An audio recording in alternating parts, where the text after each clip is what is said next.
Okay, this is a short video where I'm going to just show the properly tied Harry Butler's Yosemite bowline under some kind of little drop tests on it. So this is properly tied and well dressed knot, and let's see how easy it is to unload after taking a couple of little falls on it. So that's it, the knot under load, and then alright, that's like a pretty decently hard fall. Pretty hard fall again. Pretty hard fall. Let's do one more. Alright. Those are all substantially harder falls than if I were to actually take a usual leader fall with a dynamic belay. Notice I still have like just this short 10 centimeter tail. There's not that much. I don't need extra tail than that. One more for fun. Okay, alright. So those are all a lot of really hard falls. If this was a figure 8 knot at this point, it would probably be fully welded. It would be very, very difficult to untie. So to untie this knot now, I just have to try to push some of the rope through from the standing end, so lifting the collar up a little bit, and just like that, now we've got all this slack in the knot, and then very easy to untie at this point. So just like that, and that was probably like what, 4 or 5 hard falls directly onto the knot. And so if you were to do that with figure 8, it would be quite difficult to untie. I might just showcase that once just so you can see. No, I'll just tie the figure 8 normally. So there's our figure 8.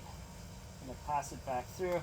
I'm even going to use the version where it's where you don't have any crosses in the strands. Okay, a little bit more rope.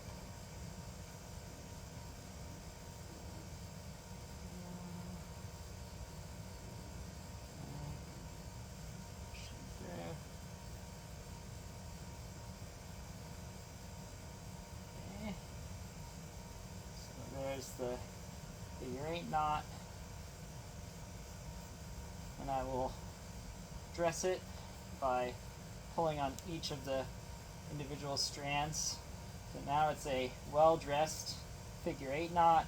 It has no crosses, and we're going to just do a couple falls on it and see how hard it is to untie after that. So, alright, this is just body weight. Now, there's one pretty hard fall. It's 2 pretty hard falls, 3 pretty hard falls. Okay, so now see how long does it take for me to untie it. I'll go ahead and get myself all the rope. So, alright.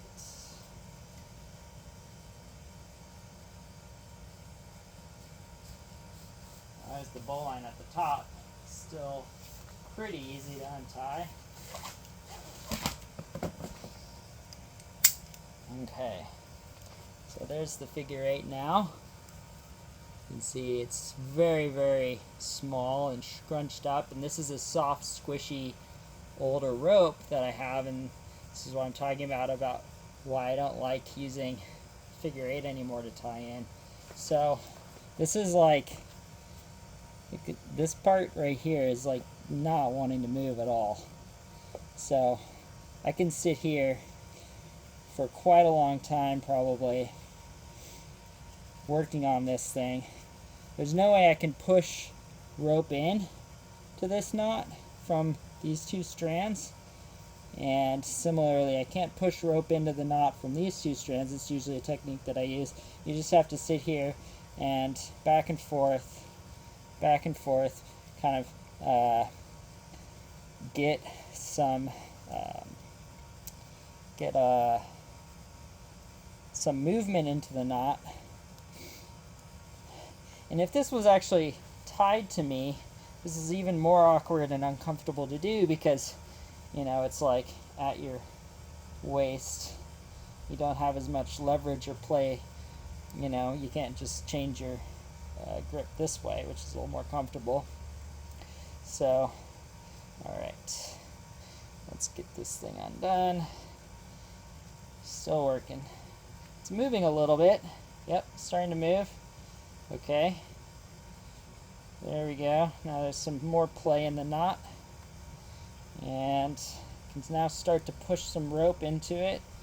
And then, alright, there we go. Got it undone. But suffice it to say, that was much more unpleasant of an experience to untie than the Harry Butler Yosemite bowline.